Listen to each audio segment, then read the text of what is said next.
Doors academy में आप लोगों का स्वागत है। आज हम लोग यूपीपीसीएस मॉक टेस्ट को ही कंटिन्यू करेंगे और आज ये तीसरा दिन है। आप लोग चैनल को सपोर्ट कीजिए। तो यहाँ पे आज शुरू करते हैं। तो पहला क्वेश्चन है कि सूची 1 को सूची 2 से सुमेलित करना है। तो यहाँ पे एक तरफ ये सूची 1 में समाचार पत्र या पत्रिकाएं लिखी गई हैं और दूसरी तरफ में सूची 2 में ये प्रकाशक या संपादक के नाम है। तो द लीडर जो समाचार पत्रिका थी, इसका संबंध था मदन मोहन मालवीय जी से, और कवि वचन सुधा पत्रिका ये भारतेंदु हरिश्चंद्र जी इसके संपादक थे, और ज्ञान प्रदायिनी इसके संपादक थे नवीन चंद्र राय, और बंबई दर्पण के संपादक थे बाल शास्त्री जी। तो इस प्रकार ये ऑप्शन बी करेक्ट हो जाएगा। नेक्स्ट क्वेश्चन है कि सूची 1 को सूची 2 से सुमेलित करना है, और मतलब जो कूट दिया है इस कूट के सहायता से सही उत्तर को चुनना है। तो एक साइड में ये कांग्रेस अधिवेशन है और दूसरे साइड ये इस अधिवेशन में क्या कार्यक्रम पारित किए गए थे वो लिखा हुआ है। तो यहाँ पे जो पहला अधिवेशन लिखा है कि लाहौर 1929 ईस्वी में, तो जो लाहौर अधिवेशन 1929 ईस्वी में हुआ था, इसके अध्यक्ष जवाहरलाल नेहरू जी थे, और इसमें जो प्रस्ताव पारित किया गया था वो था पूर्ण स्वराज का प्रस्ताव पारित किया गया था। और जो कराची अधिवेशन 1931 लिखा है, तो कराची अधिवेशन के अध्यक्ष थे सरदार वल्लभ भाई पटेल, और इस अधिवेशन में मौलिक अधिकार तथा राष्ट्रीय आर्थिक कार्यक्रम का प्रस्ताव पारित किया गया था। तो इस प्रकार ये कराची अधिवेशन का संबंध ये मौलिक अधिकार से हो जाएगा। लाहौर अधिवेशन का संबंध पूर्ण स्वराज से है। और जो फैजपुर अधिवेशन था यहाँ पे 1937 में जो हुआ था, इसके अध्यक्ष थे जवाहरलाल नेहरू जी, और इस अधिवेशन में 13 सूत्रीय अस्थायी कृषि कार्यक्रम घोषित किया गया था। तो फैजपुर अधिवेशन 1937 का संबंध मूलभूत कृषि भूमि कार्यक्रम से हो जाएगा। और जो यहाँ पे जो डी में लिखा है कि रामगढ़ अधिवेशन 1940 ईस्वी में, तो रामगढ़ अधिवेशन के अध्यक्ष किए थे मौलाना अबुल कलाम आजाद जी, और इस अधिवेशन का मुख्य उद्देश्य था राष्ट्रीय एकता को मजबूत करना, स्वतंत्रता आंदोलन को संगठित करना। तो इस प्रकार ये डी का जो रामगढ़ अधिवेशन 1940 है, इसका संबंध राष्ट्रीय एकता से हो जाएगा। इस प्रकार ये ऑप्शन बी करेक्ट हो जाएगा। नेक्स्ट क्वेश्चन है कि भारतीय नियोजन के वास्तुकार के रूप में भी जाने जाने वाले उन्होंने कलकत्ता में भारतीय सांख्यिकी संस्थान की स्थापना की और सांख्य नामक एक पत्रिका शुरू की। उपयुक्त कथन में दिए गए व्यक्तियों में से किसका उल्लेख किया गया है? तो ये प्रशांत चंद्र महालनोबिस से संबंधित हैं। इनको पीसी महालनोबिस भी बोलते हैं, और इन्होंने ही सांख्य नामक पत्रिका शुरू की थी।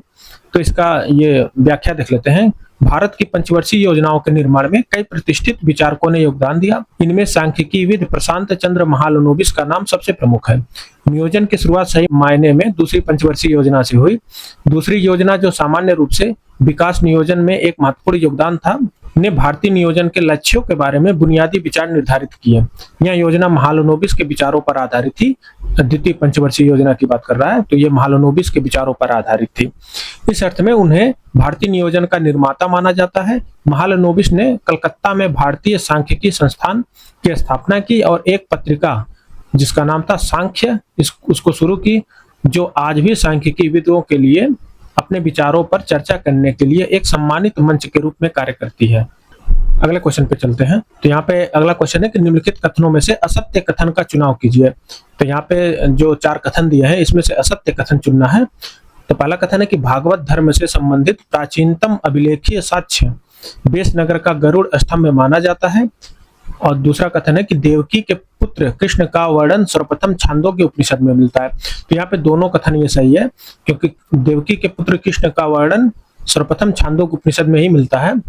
और जो भागवत धर्म का जो अभिलेखीय साक्ष्य की बात कर रहा है, तो बेसनगर का गरुड़ स्तंभ इसको माना जाता है। और अलवार संतों का संबंध वैष्णव धर्म से था, ये भी सही है। तो यहाँ पे इन चारों ऑप्शन में कोई भी गलत नहीं है, तो इसका इस तरह यह ऑप्शन डी सही हो जाएगा। नेक्स्ट क्वेश्चन है कि निम्नलिखित में से किस एक को वृद्धिरोधी हार्मोन के रूप में भी जाना जाता है? तो एब्सिसिक अम्ल को वृद्धिरोधी हार्मोन के रूप में भी जाना जाता है। यह पौधों की वृद्धि को रोकता है तथा पौधों में पत्तियों के झड़ने की प्रक्रिया को नियंत्रित करता है। और जो अन्य जो इसमें ऑप्शन दिए गए हैं, जैसे साइटोकाइनिन, यह वृद्धि को बढ़ाने वाला हार्मोन है, कोशिका विभाजन को प्रोत्साहित करता है, इसलिए यह वृद्धिरोधी हार्मोन नहीं है, बल्कि यह वृद्धि को बढ़ाने वाला हार्मोन है। और जो एथिलीन लिखा है, तो एथिलीन एक गैसीय हार्मोन है जो फलों को पकाने में सहायता करता है। और जो जिब्रेलिन लिखा है यहाँ पे, तो पौधों की लंबाई एवं वृद्धि बढ़ाते हैं, बीज अंकुरण को प्रोत्साहित करते हैं। तो यहाँ पे जो सही ऑप्शन है वो एब्सिसिक एसिड है। नेक्स्ट क्वेश्चन है निम्नलिखित में से किस अभिलेख में सौराष्ट्र प्रदेश यानी गुजरात में चंद्रगुप्त मौर्य के प्रांतीय राज्यपाल जिनका नाम था पुष्यगुप्त द्वारा सिंचाई के बांध के निर्माण का उल्लेख मिलता है। तो ये रुद्रदामन के जूनागढ़ अभिलेख से संबंधित है। तो रुद्रदामन के जूनागढ़ अभिलेख 150 ईस्वी से सौराष्ट्र प्रदेश गुजरात में चंद्रगुप्त मौर्य के एक प्रांतीय राज्यपाल थे जिनका नाम था पुष्यगुप्त। इनके द्वारा सिंचाई के बांध के निर्माण का उल्लेख मिलता है रुद्रदामन के जूनागढ़ अभिलेख में। नेक्स्ट क्वेश्चन है कि अकबर के संबंध में निम्नलिखित कथनों में कौन से सत्य हैं। तो अकबर ने 1562 ईस्वी में दास प्रथा समाप्त कर दी। अकबर ने 1563 ईस्वी में तीर्थ यात्रा कर समाप्त कर दिया और अकबर ने 1564 ईस्वी में जजिया कर समाप्त कर दिया। तो ये तीनों सही हो गए। सबसे पहले अकबर ने दास प्रथा को समाप्त करता है 1562 में, उसके बाद से तीर्थ यात्रा कर को समाप्त करता है 1563 में। ये तीनों क्रम याद होना चाहिए, जैसे दास, तीर्थ, जजिया है, इन तीनों का क्रम है। और फिर उसके बाद से अकबर ने 1565 ईस्वी में घोड़ों को दागने की प्रथा समाप्त कर दी। ये गलत है इस क्वेश्चन में, क्योंकि 1573 ईस्वी में अकबर ने घोड़ों को दागने की प्रथा का पुनः प्रचलन किया था, जिससे सेनापति अपने घोड़े न बदल सके। तो अकबर ने घोड़ों को दागने की प्रथा समाप्त नहीं की थी, बल्कि उसको शुरू किया था। नेक्स्ट क्वेश्चन है कि नीचे दो कथन दिए गए हैं, जिसमें एक कथन है और दूसरा कारण है। तो कथन है कि अंधेरे से एकाएक उजाले में जाने पर कुछ समय तक दिखाई नहीं देता है, और इसका कारण है कि रेटिना में रोडोप्सिन का विघटन हो जाने पर ही कोन क्रियाशील हो पाते हैं। तो यहाँ पे ये दोनों कथन सही हैं, और यहाँ पे कारण जो है ये कथन का व्याख्या भी करता है। अब इसका एक्सप्लेनेशन देख लेते हैं। जैसे अंधेरे से एकाएक उजाले में जाने पर हमें चकाचौंध लगती है और साफ दिखाई नहीं देता, क्योंकि रोडोप्सिन जो कि रेटिना के रॉड्स के बाहरी खंड में पाया जाने वाला एक चमकीला पिगमेंट है, का पूर्ण विघटन हो जाने पर ही कोन क्रियाशील हो पाते हैं। अंधेरे में कुछ देर बाद दिखाई देना तथा एकाएक उजाले में आने पर चकाचौंध लगने का एक अन्य कारण जो हमारी पुतली होती है आंखों में, उसका फैलना और छोटा होना भी है। नेक्स्ट क्वेश्चन है कि सूची 1 को सूची 2 से सुमेलित करना है। एक तरफ ये बहुलक है और दूसरा तरफ इस बहुलक का क्या उपयोग है वो लिखा हुआ है। तो यहाँ पे जो टेरेलिन है इसका यूज किया जाता है वस्त्र उद्योग में, और पॉलीप्रोपाइलिन इसका यूज किया जाता है ट्यूब बनाने में, और पॉलीस्टाइरिन इसका यूज किया जाता है टेलीविजन कैबिनेट बनाने में, और पॉलीविनाइल क्लोराइड इसका यूज किया जाता है केबल बनाने में। नेक्स्ट क्वेश्चन है कि दल बदल से संबंधित निम्न कथनों पर विचार कीजिए। तो यहाँ पे जो पहला कथन है कि दल बदल से उत्पन्न निर्भरता संबंधी प्रश्नों का निर्णय सदन का अध्यक्ष करता है, और जो दूसरा कथन है कि अध्यक्ष द्वारा लिया गया निर्णय अंतिम होता है और इसे किसी न्यायालय में चुनौती नहीं दी जा सकती। यहाँ पे ये जो दूसरा कथन है ये गलत है, और जो पहला कथन है कि दल बदल से उत्पन्न निर्भरता संबंधी प्रश्नों का निर्णय ये सदन का अध्यक्ष ही करता है। तो यहाँ पे इसका व्याख्या देख लेते हैं। तो दल बदल से उत्पन्न निर्भरता संबंधी प्रश्नों का निर्णय सदन का अध्यक्ष करता है। प्रारंभ में इस कानून के अनुसार अध्यक्ष का निर्णय अंतिम होता था तथा इस पर किसी न्यायालय में प्रश्न नहीं उठाया जा सकता था, किंतु किहोतो होलोहन केस में 1992 में उच्चतम न्यायालय ने उपबंध इस आधार पर असंवैधानिक घोषित कर दिया कि यह उच्चतम न्यायालय तथा उच्च न्यायालय के अधिकार क्षेत्र से बाहर जाने का प्रयत्न है, अतः अब अध्यक्ष के निर्णय को कोर्ट में चुनौती दी जा सकती है। नेक्स्ट क्वेश्चन है कि निम्नलिखित में से कौन सा कथन सही नहीं है।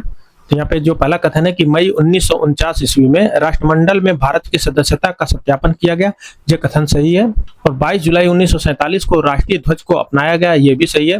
और जो 24 जनवरी 1950 को राष्ट्रीय गान को अपनाया गया, ये भी सही है। और जो लास्ट कथन है कि 26 जनवरी 1950 को डॉक्टर राजेंद्र प्रसाद को भारत के पहले राष्ट्रपति के रूप में चुना गया था, ये गलत है, क्योंकि भारत के पहले राष्ट्रपति के रूप में डॉक्टर राजेंद्र प्रसाद को 24 जनवरी 1950 को चुना गया था। यहाँ पे 26 जनवरी लिखा है, इसलिए यह कथन गलत हो जाता है। नेक्स्ट क्वेश्चन है कि सविनय अवज्ञा आंदोलन के दौरान धर्सना आंदोलन का प्रमुख केंद्र बिंदु था। अमेरिकी पत्रकार वेब मिलर ने यहाँ हुए आंदोलन का वर्णन करते हुए यह कहा कि धर्सना जैसा भयानक दृश्य मैंने अपने जीवन में कभी नहीं देखा। धर्सना कहाँ स्थित था? तो सविनय अवज्ञा आंदोलन के दौरान धर्सना आंदोलन का प्रमुख केंद्र बिंदु था। अमेरिकी पत्रकार वेब मिलर ने यहाँ हुए आंदोलन का वर्णन करते हुए यह कहा था कि धर्सना जैसा भयानक दृश्य मैंने अपने जीवन में कभी नहीं देखा था। ये धर्सना बंबई महाराष्ट्र में स्थित था। 31 मई को हजारों कांग्रेसी कार्यकर्ताओं ने धर्सना नमक कारखाने पर धावा बोल दिया था। तो धर्सना ये मुंबई में है। अगला क्वेश्चन है कि संविधान के आर्टिकल 358 तथा आर्टिकल 359 का संबंध निम्नलिखित में से किस एक से है? तो आर्टिकल 358 और आर्टिकल 359 ये राष्ट्रीय आपातकाल में मूल अधिकारों पर प्रभाव से संबंधित है। तो संविधान के आर्टिकल 358 तथा 359 राष्ट्रीय आपातकाल में मूल अधिकारों पर प्रभाव का उल्लेख करते हैं। जब युद्ध या वायु आक्रमण के कारण राष्ट्रीय आपात की घोषणा की जाती है, तो आर्टिकल 358 के तहत आर्टिकल 19 द्वारा प्रदत्त स्वतंत्रता के 6 मूल अधिकार स्वतः ही निलंबित हो जाते हैं। आर्टिकल 358 के तहत मूल अधिकार में आर्टिकल 19 को निलंबित किया जाता है, जबकि आर्टिकल 359 के तहत अन्य मूल अधिकारों जिसमें आर्टिकल 21 तथा आर्टिकल 25 को छोड़कर के निलंबन से संबंधित प्रावधान है आर्टिकल 359 में।